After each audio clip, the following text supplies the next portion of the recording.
भारत माता की, भारत माता की, भारत माता की। असम के लोकप्रिय मुख्यमंत्री श्री सर्बानंद सोनोवाल जी, केंद्रीय मंत्रिपरिषद के मेरे सहयोगी श्री रामेश्वर तेली जी, असम सरकार में मंत्री डॉक्टर हेमंता बिस्वा शर्मा जी,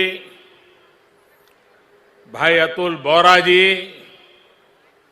श्री केशव महंत जी, श्री संजय किशन जी, श्री जगन मोहन जी, हाउसफेड के चेयरमैन श्री रजनीश कुमार दास जी, अन्य सभी सांसदगण, विधायकगण और असम के मेरे प्यारे भाई और बहनों,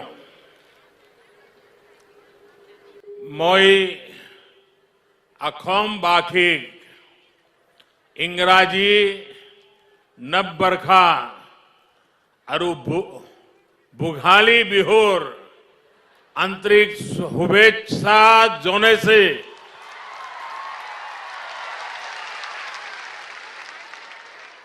अही बालोगिया दिनबुर होकेलुरे बाबे हक अरो हमरी धीरे पुरना हक। साथियों, असम के लोगों का ये आशीर्वाद, आपकी ये आत्मीयता मेरे लिए बहुत बड़ा सौभाग्य है। आपका ये प्रेम, ये स्नेह मुझे बार बार आसाम ले आता है। बीते वर्षों में अनेकों बार मुझे असम के अलग अलग हिस्सों में आने का, असम के भाई बहनों से बातचीत करने और विकास के कामों से जुड़ने का अवसर मिला है।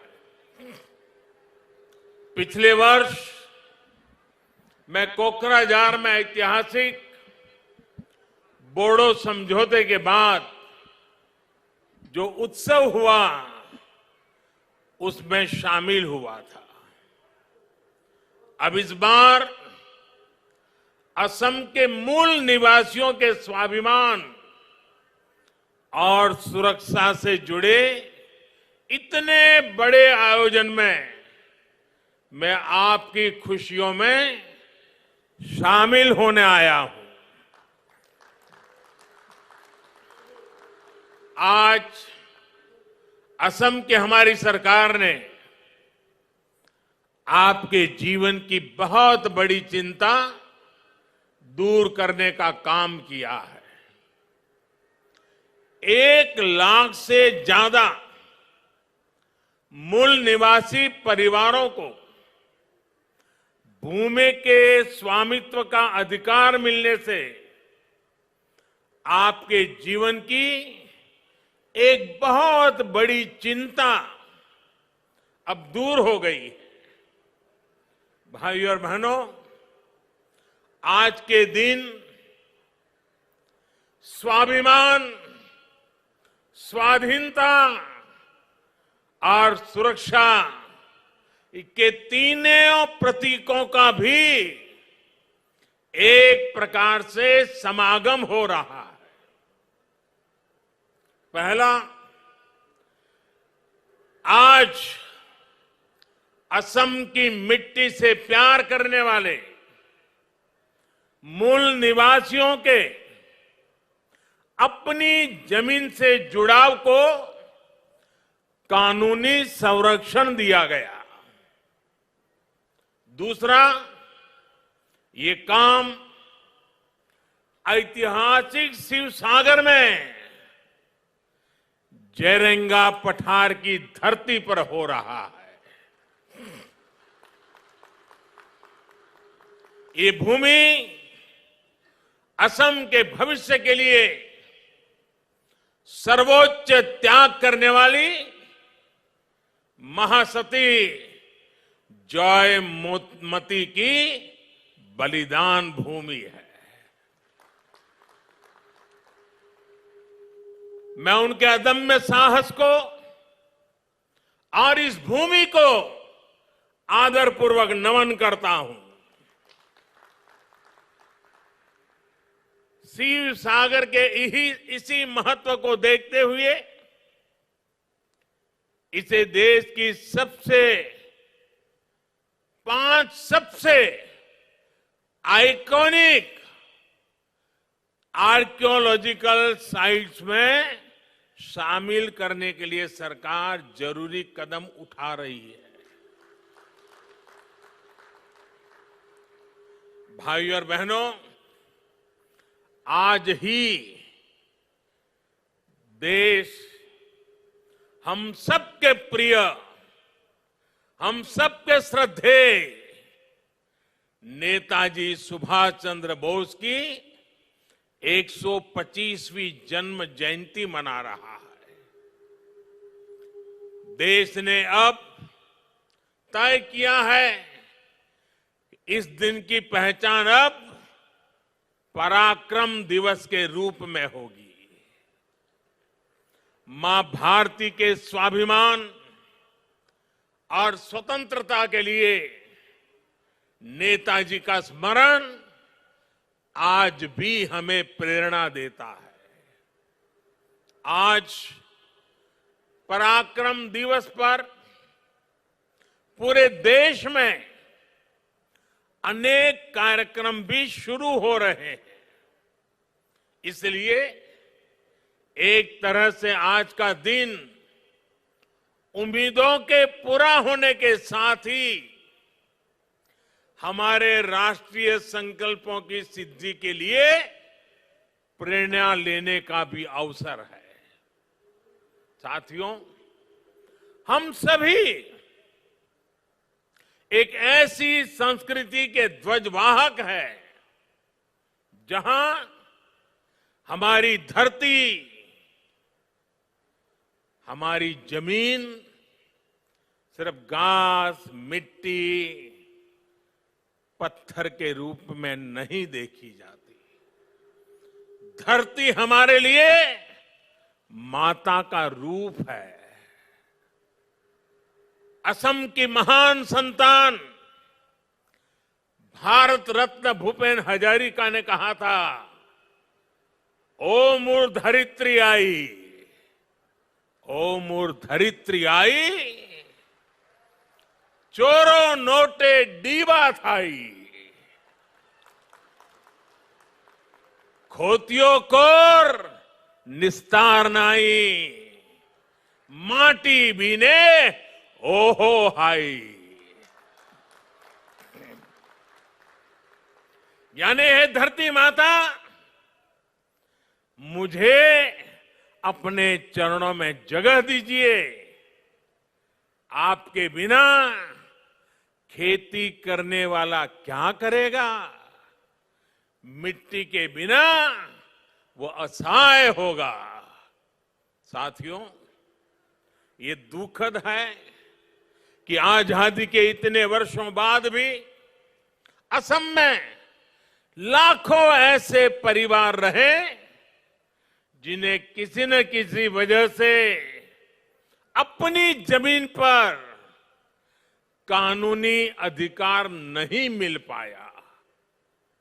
इस वजह से विशेष तौर पर आदिवासी क्षेत्रों की एक बहुत बड़ी आबादी भूमिहीन रह गई। उनकी आजीविका पर लगातार संकट बना रहा। असम में जब हमारी सरकार बनी तो उस समय भी यहां करीब करीब 6 लाख मूल निवासी परिवार ऐसे थे जिनके पास जमीन के कानूनी कागज नहीं थे। पहले की सरकारों में आपकी ये चिंता उनकी प्राथमिकता में ही नहीं थी, लेकिन सर्बानंद सोनोवाल जी, उनके नेतृत्व में यहां की सरकार ने आपकी इस चिंता को दूर करने के लिए गंभीरता के साथ काम किया। आज असम के मूल निवासियों की भाषा और संस्कृति के संरक्षण के साथ साथ भूमि से जुड़े उनके अधिकारों को सुरक्षित करने पर भी विशेष जोर दिया जा रहा है। 2019 में जो नई लैंड पॉलिसी बनाई गई है, वो यहां की सरकार की प्रतिबद्धता को दिखाता है। इन्हीं प्रयासों का परिणाम है कि बीते सालों में 2.25 लाख से ज्यादा मूल निवासी परिवारों को भूमि के पट्टे सौंपे जा चुके हैं। अब इसमें 1 लाख से ज्यादा परिवार और जुड़ जाएंगे। लक्ष्य ये है कि असम के ऐसे हर परिवार को जमीन पर कानूनी हक जल्द से जल्द मिल सके। भाइयों और बहनों, जमीन का पट्टा मिलने से मूल निवासियों की लंबी मांग तो पूरी हुई है, इससे लाखों लोगों का जीवन स्तर बेहतर होने का रास्ता भी बना है। अब इनको केंद्र और राज्य सरकार की दूसरी अनेक योजनाओं का लाभ मिलना भी सुनिश्चित हुआ है, जिनसे हमारे ये साथी वंचित थे। अब ये साथी भी असम के उन लाखों किसान परिवारों में शामिल हो जाएंगे जिनको पीएम किसान सम्मान निधि के तहत हजारों रुपयों की मदद सीधी बैंक खाते में भेजी जा रही है। अब इनको भी किसान क्रेडिट कार्ड, फसल बीमा योजना और किसानों के लिए लागू दूसरी योजनाओं का लाभ मिल सकेगा। इतना ही नहीं, वो अपने व्यापार कारोबार के लिए इस जमीन पर बैंकों से ऋण आसानी से ले पाएंगे। भाइयों और बहनों, असम की लगभग 70 छोटी बड़ी जनजातियों को सामाजिक संरक्षण देते हुए उनका तेज विकास हमारी सरकार की प्रतिबद्धता रही है। अटल जी की सरकार हो या फिर बीते कुछ सालों से केंद्र और राज्य में एनडीए की सरकार, असम की संस्कृति, स्वाभिमान और सुरक्षा हमारी प्राथमिकता रही है। असमिया भाषा और साहित्य को प्रोत्साहन देने के लिए भी अनेक कदम उठाए गए हैं। इसी तरह हर समुदाय के महान व्यक्तित्वों को सम्मान देने का काम बीते सालों में असम की धरती पर हुआ है। श्रीमंत शंकरदेव जी का दर्शन, उनकी शिक्षा असम के साथ साथ संपूर्ण देश, पूरी मानवता के लिए बहुत अनमोल संपत्ति है। ऐसी धरोहर को बचाने और उसका प्रचार प्रसार करने के लिए कोशिश हो, ये हर सरकार की जिम्मेदारी होनी चाहिए थी। लेकिन बाटाद्रवा सत्र सहित दूसरे सत्रों के साथ क्या बर्ताव किया गया, ये असम के लोगों से छिपा नहीं है। बीते 4.5 सालों में असम सरकार ने आस्था और आध्यात्म के इन स्थानों को भव्य बनाने के लिए, कला से जुड़ी ऐतिहासिक वस्तुओं को संजोने के लिए अनेक प्रयास किए हैं। इसी तरह असम और भारत के गौरव काजीरंगा नेशनल पार्क को भी अतिक्रमण से मुक्त करने और पार्क को और बेहतर बनाने के लिए भी तेजी से कदम उठाए जा रहे हैं। भाइयों और बहनों, आत्मनिर्भर भारत के लिए नॉर्थ ईस्ट का तेज विकास, असम का तेज विकास बहुत ही आवश्यक है। आत्मनिर्भर असम का रास्ता असम के लोगों के आत्मविश्वास से होकर गुजरता है, और आत्मविश्वास तभी बढ़ता है जब घर परिवार में भी सुविधाएं मिलती है और राज्य के अंदर इंफ्रास्ट्रक्चर भी सुधरता है। बीते सालों में इन दोनों मोर्चों पर असम में अभूतपूर्व काम किया गया है। असम में लगभग 1.25 करोड़ गरीबों के जनधन बैंक खाते खोले गए। इन्हीं खातों के कारण कोरोना के समय में भी असम की हजारों बहनों और लाखों किसानों के बैंक खाते में सीधी मदद भेजना संभव हो पाया है। आज असम की लगभग 40% आबादी आयुष्मान भारत की लाभार्थी है, जिसमें से लगभग 1.5 लाख साथियों को मुफ्त इलाज भी मिल चुका है। बीते 6 साल में असम में टॉयलेट्स की कवरेज 38% से बढ़कर 100% हो चुकी है। 5 साल पहले तक असम के 50% से भी कम घरों तक बिजली पहुंची थी, जो अब लगभग 100% तक पहुंच चुकी है। जल जीवन मिशन के तहत बीते 1.5 साल में असम में 2.5 लाख से ज्यादा घरों में पानी का कनेक्शन दिया है। केंद्र और राज्य सरकार का डबल इंजन 3-4 वर्षों में असम के हर घर तक पाइप से जल पहुंचाने के लिए काम कर रहा है।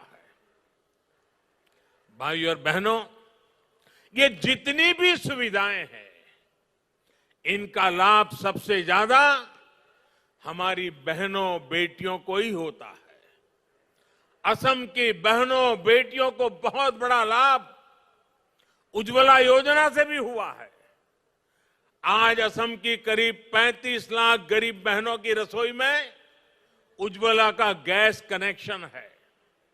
इसमें भी लगभग 4 लाख परिवार एससी और एसटी वर्ग के हैं। 2014 में जब हमारी सरकार केंद्र में बनी, तब असम में एलपीजी कवरेज सिर्फ 40% ही थी। अब उज्ज्वला की वजह से असम में एलपीजी कवरेज बढ़कर करीब 99% हो गया है, 99% हो गया है।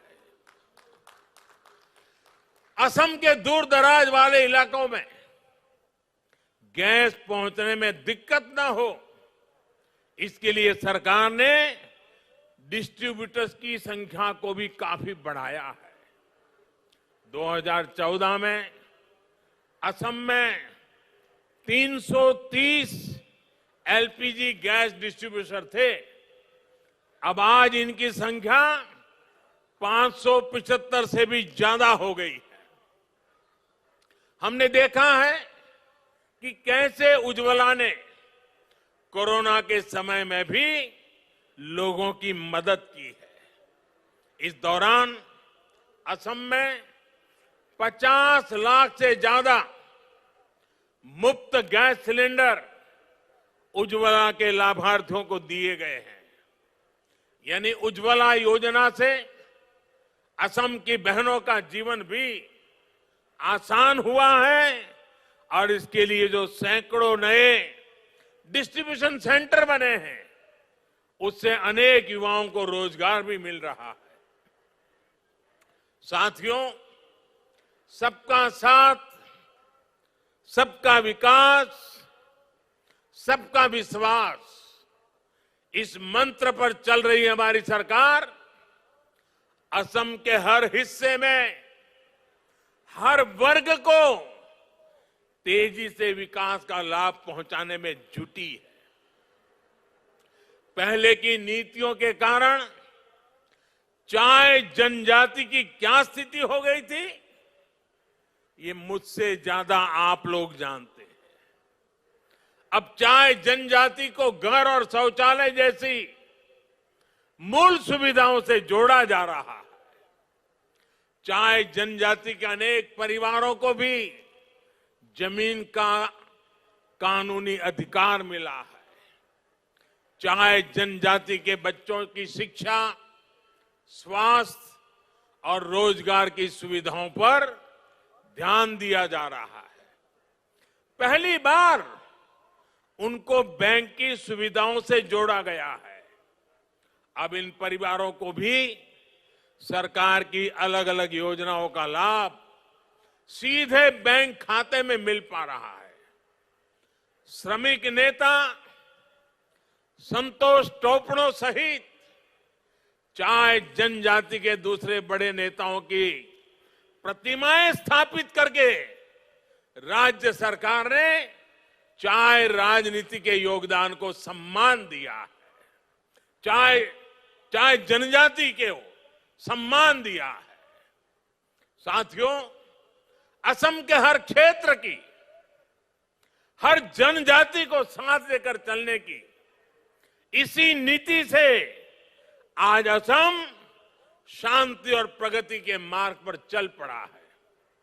ऐतिहासिक बोडो समझौते से अब असम का एक बहुत बड़ा हिस्सा शांति और विकास के मार्ग पर लौट आया है। समझौते के बाद हाल में बोडोलैंड टेरिटोरियल काउंसिल के पहले चुनाव हुए, प्रतिनिधि चुने गए। मुझे विश्वास है कि अब बोडो टेरिटोरियल काउंसिल विकास और विश्वास के नए प्रतिमान स्थापित करेगी। भाइयों और बहनों, आज हमारी सरकार असम की जरूरतों की पहचान करके हर जरूरी प्रोजेक्ट पर तेजी से काम कर रही है। बीते 6 सालों से असम सहित पूरे नॉर्थ ईस्ट की कनेक्टिविटी और दूसरे इंफ्रास्ट्रक्चर का अभूतपूर्व विस्तार भी हो रहा है, आधुनिक भी हो रहा है। आज असम और नॉर्थ ईस्ट भारत की एक्ट ईस्ट पॉलिसी पूर्वी एशियाई देशों के साथ हमारा कनेक्ट बढ़ा रही है। बेहतर इंफ्रास्ट्रक्चर के कारण ही असम आत्मनिर्भर भारत के एक महत्वपूर्ण सेक्टर के रूप में विकसित हो रहा है। बीते सालों में असम के गांवों में करीब 11,000 किलोमीटर सड़कें बनाई गई है।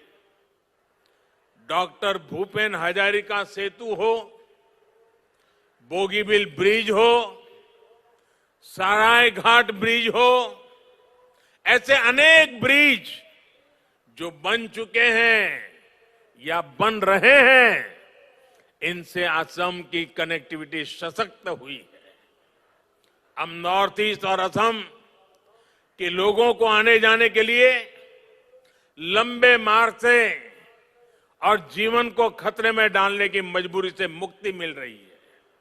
इसके अलावा जलमार्गों से बांग्लादेश, नेपाल, भूटान और म्यांमार के साथ कनेक्टिविटी पर भी फोकस किया जा रहा है। साथियों, असम में जैसे जैसे रेल और एयर कनेक्टिविटी का दायरा बढ़ रहा है, लॉजिस्टिक्स से जुड़ी सुविधाएं बेहतर हो रही है, वैसे वैसे यहां उद्योग और रोजगार की नई संभावनाएं बन रही हैं।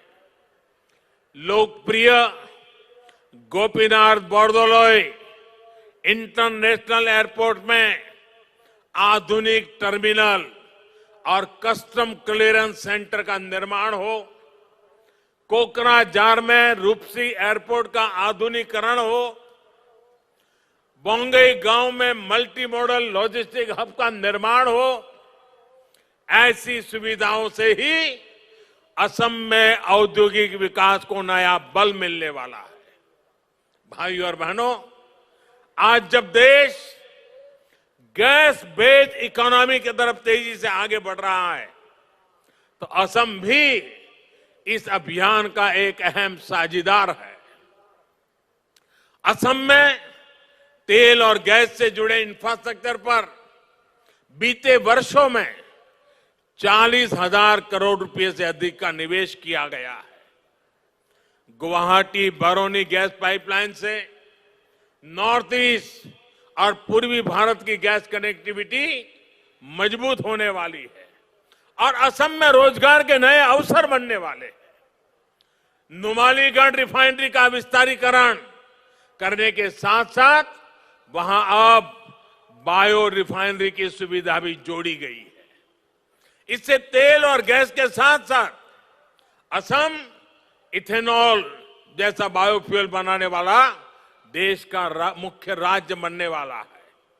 भाइयों और बहनों, असम जब स्वास्थ्य और शिक्षा के हब के रूप में भी विकसित हो रहा है, एम्स और इंडियन एग्रीकल्चर रिसर्च इंस्टीट्यूट जैसे संस्थान बनने से असम के युवाओं को आधुनिक शिक्षा के नए अवसर मिलने वाले हैं। जिस तरह से असम ने कोरोना महामारी को हैंडल किया है, वो भी प्रशंसनीय है। मैं असम की जनता के साथ ही सोनोवाल जी, हेमंता जी और उनकी टीम को विशेष रूप से बधाई देता हूं। मुझे विश्वास है कि असम अब टीकाकरण के अभियान को भी सफलता के साथ आगे बढ़ाएगा। मेरा असम वासियों से भी आग्रह है कि कोरोना टीकाकरण के लिए जिसकी बारी आए वो टीके जरूर लगवाएं और ये भी याद रखें कि टीके की एक डोज नहीं, दो डोज लगनी जरूरी है। साथियों, पूरी दुनिया में भारत में बने टीके की डिमांड हो रही है। भारत में भी लाखों लोग अब तक टीका लगा चुके हैं। हमें टीका भी लगवाना है और सावधानी भी जारी रखनी है। अंत में फिर एक बार उन सभी साथियों को बहुत बहुत बधाई जिनको भूमि का अधिकार मिला है। आप सब स्वस्थ रहें, आप सब प्रगति करें, इसी कामना के साथ आपका बहुत बहुत आभार।